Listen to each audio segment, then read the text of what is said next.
Bismillahirrahmanirrahim. Assalamualaikum warahmatullahi wabarakatuh. Waalaikumsalam warahmatullahi wabarakatuh. Bismillah, alhamdulillah, Allahumma sholli ala sayyidina Muhammad wa ala ali sayyidina Muhammad. Apa kabar anak-anakku sekalian? Baik. Alhamdulillah. Semoga Allah kita semua senantiasa dalam lindungan Allah Subhanahu wa taala. Amin. Alhamdulillah, meski dalam suasana pandemik seperti sekarang ini, kita masih bisa untuk melaksanakan salah satu kewajiban, yaitu belajar atau menuntut ilmu. Harus tetap semangat anak-anakku sekalian, karena Semangat benar. karena kewajiban kita menuntut ilmu. Siapa yang ngantuk? Itu Epi. Jangan ngantuk. Ya, Epi, jangan Epi. ngantuk. Harus semangat ya, karena meski situasi sekarang sedang pandemi, tetap kewajiban untuk menuntut ilmu tetap menjadi kewajiban kita semua. Baik anak-anakku sekalian, sebelum kita masuk ke materi yang akan kita lanjutkan, terlebih dahulu silahkan kalian untuk mengisi absen yang biasa kita lakukan, yaitu di DCR ya. Silahkan diisi. Bapak beri waktu berapa? 5 menit karena cukup ya. Silakan. Sudah, Pak. Aku sudah kirim absennya, Pak. Siap, ya. Ini dari 20 siswa sudah hadir semua ya. Alhamdulillah ya. Bapak ucapkan terima kasih untuk kalian yang sampai hari ini masih tetap semangat untuk mengikuti KBM atau pembelajaran khususnya pada mata pelajaran fikih. Baik anak-anakku sekalian, sebelum kita masuk ke pembelajaran kita, terlebih dahulu silahkan dari kalian siapa yang mau memimpin doa? Baiklah teman-teman sekalian, sebelum kita mulai belajar, kita berdoa sama-sama. Berdoa siap. Berdoa selesai.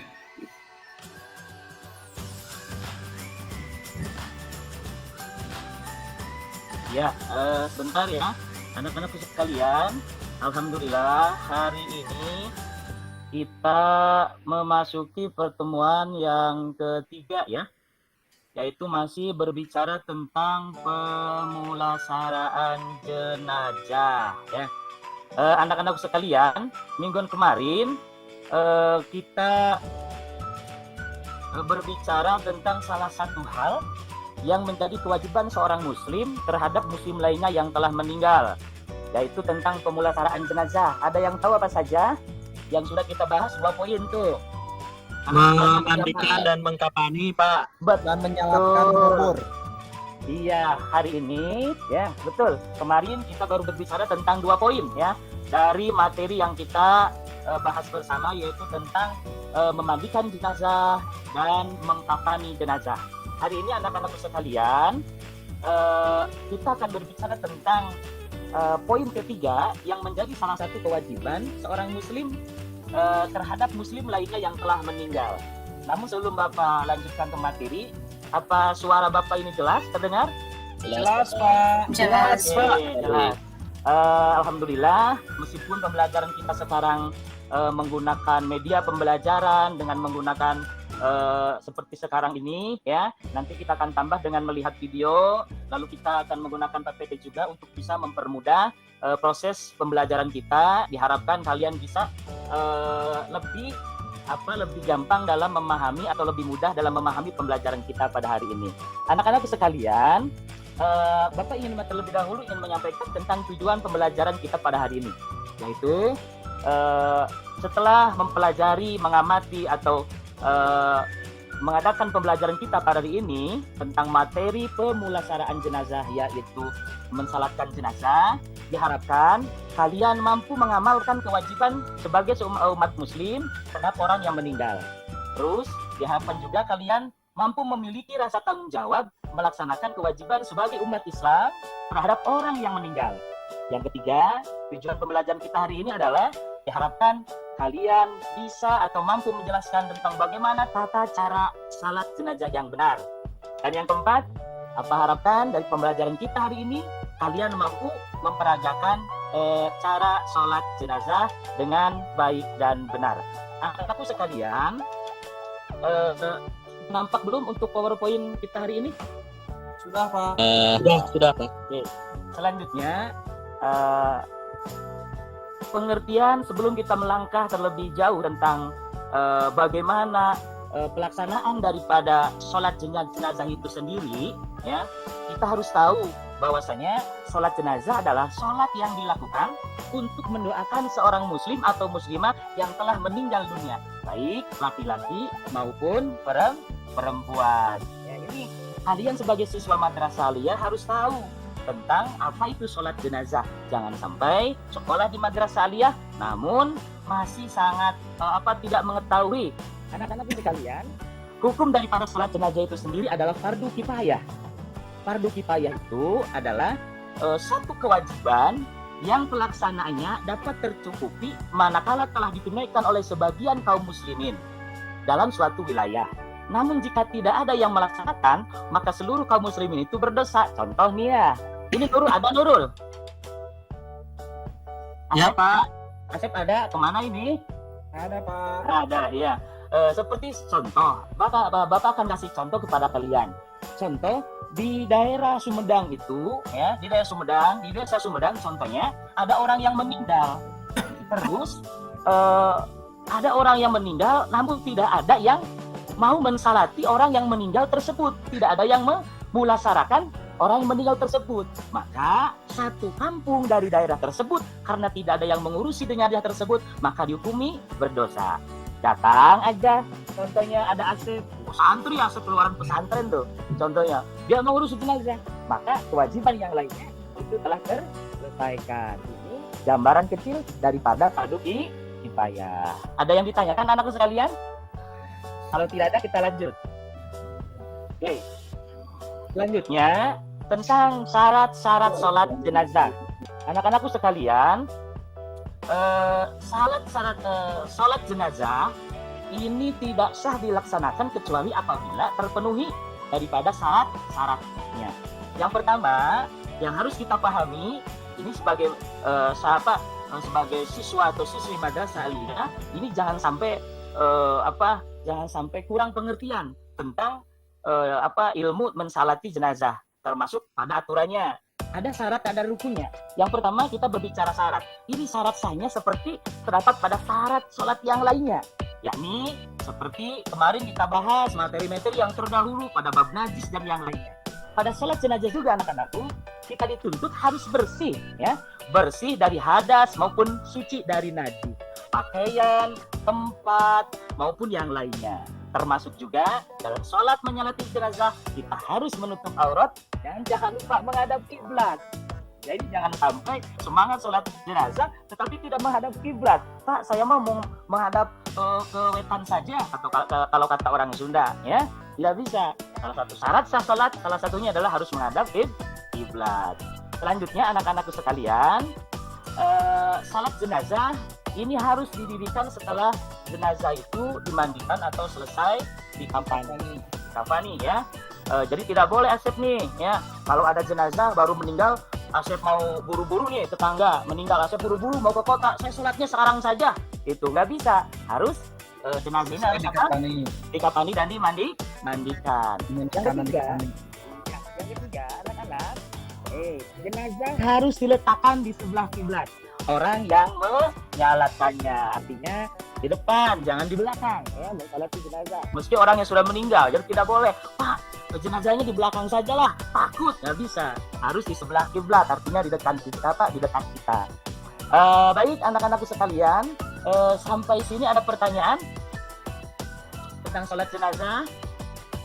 Itu tentang ada, Pak. Iya, apa? Siapa itu? Saya, Pak. Siapa? Apakah fardu kifayah itu bisa diartikan dengan kewajiban kolektif, Pak? Iya. Baik, sebelum Bapak menjawab, ada pertanyaan bagus nih dari teman kita, ya. Ini sepertinya Abil, ya? Ya, Pak. Iya. Abil bertanya nih, apakah fardu kifayah itu bisa dikatakan sebagai kewajiban kolektif? Ada yang mau menjawab sebelum Bapak menjawabnya? Ya Pak, saya coba menjawab, Pak. Ya, asik nih rajin ya. Bisa dikatakan ya Pak, kolektif, karena tadi kata Bapak juga kalau satu kampung tidak melaksanakan beberapa orang, maka semua kampung itu dianggap dosa. Tapi kalau ada yang di kampung itu beberapa melaksanakan, maka yang lain pun tidak ada kewajiban untuk melaksanakan sholat jenazah itu, Pak. Itu jadi kolektif, Pak, ya.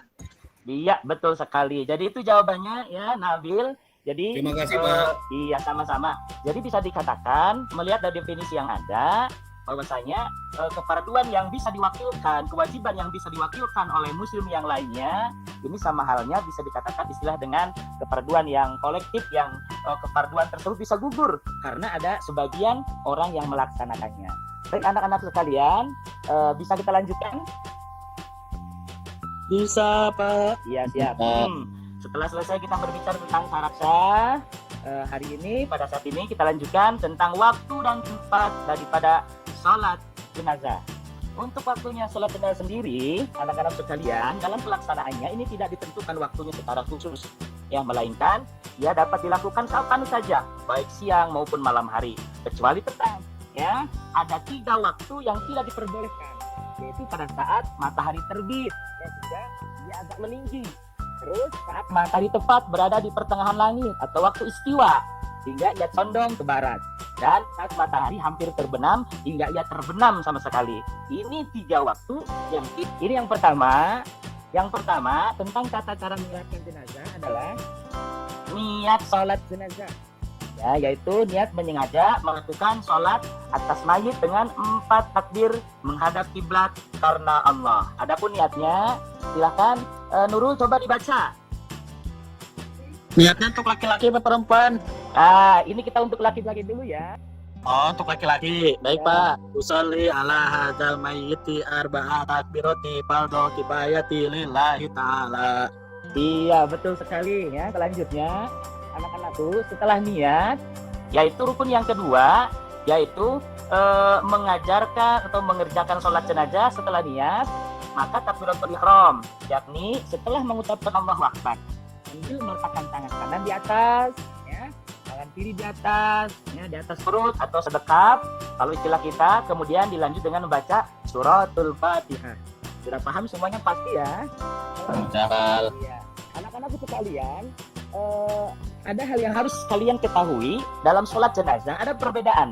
Kalau dalam tata cara syarat sahnya itu ada persamaan dengan sholat yang lain, dalam sholat jenazah ini ada perbedaan. Dalam sholat jenazah itu tidak ada ruku dan tidak ada sujud.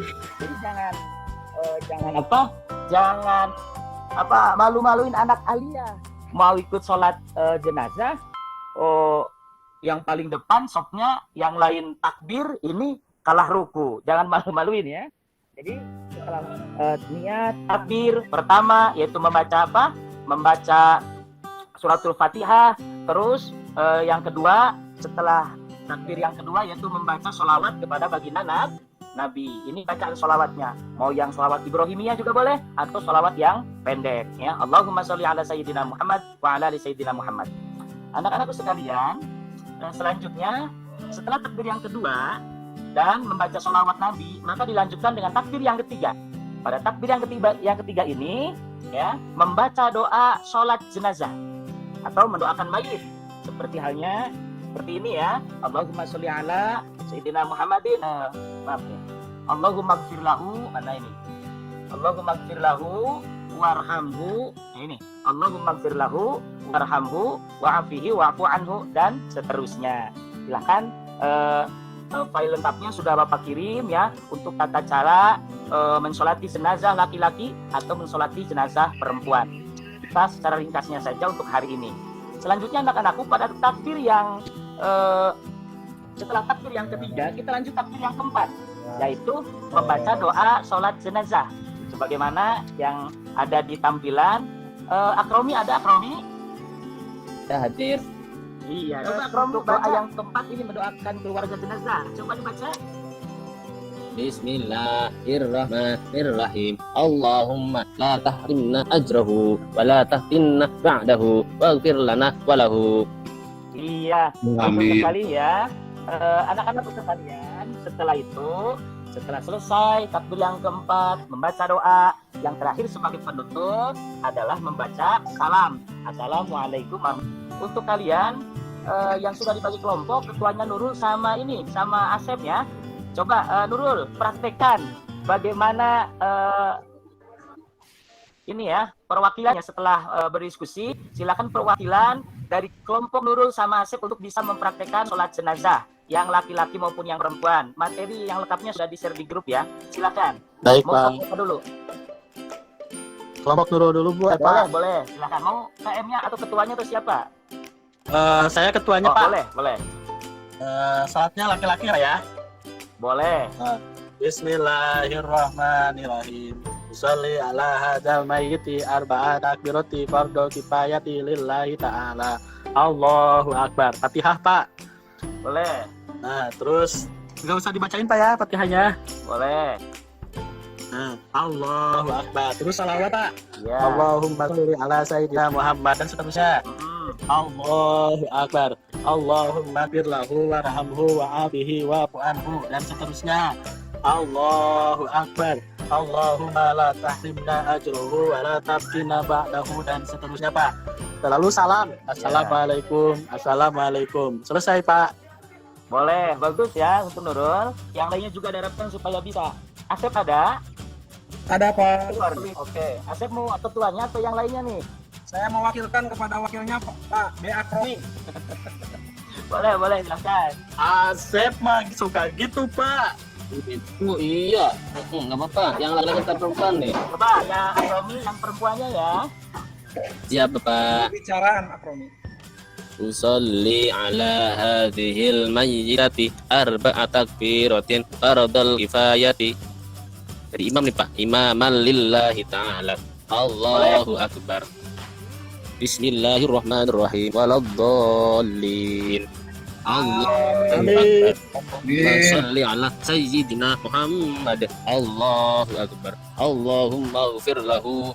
Perempuan, Pak. Allahumma ighfir laha warhamha wa'afiha wa'fu anha. Allahu akbar. Allahumma la tahrimna ajraha wa la taftinna ba'daha waghfir lana wa laha. Allahu akbar. Assalamualaikum warahmatullahi wabarakatuh. Assalamualaikum warahmatullahi wabarakatuh. Iya. Beres, Pak. Anak-anak sekalian, apa harapkan kalian bisa memahami dari tujuan pembelajaran kali ini. Dan untuk tugas ya, alhamdulillah untuk tugas nanti kalian bisa lihat di GCR ya yang telah Bapak tugaskan. Untuk ada soal pertanyaan di sana, silakan dijawab.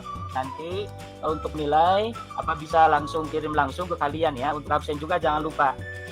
Baik anak-anakku sekalian, untuk kesimpulan kita hari ini tentang pemulasaraan jenazah, di mana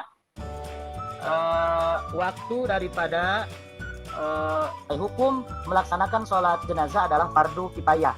Untuk waktunya boleh kapan saja kecuali 3 waktu yang diharamkan. Untuk rukun dan syaratnya sendiri adalah niat, takbir 4 kali, membaca Fatihah, membaca sholawat, terus mendoakan mayit, terus yaitu mengucapkan salam. Baik anak-anak sekalian, sebelum baik kita akhiri pembelajaran kita hari ini dengan mengucapkan hamdalah bersama-sama. Alhamdulillah. Jangan lupa untuk tugas dikerjakan minggu depan, nanti diperiksa oleh Bapak. Baik, terima kasih anak-anak sekalian. Wassalamualaikum warahmatullahi wabarakatuh. Waalaikumsalam warahmatullahi wabarakatuh. Waalaikumsalam.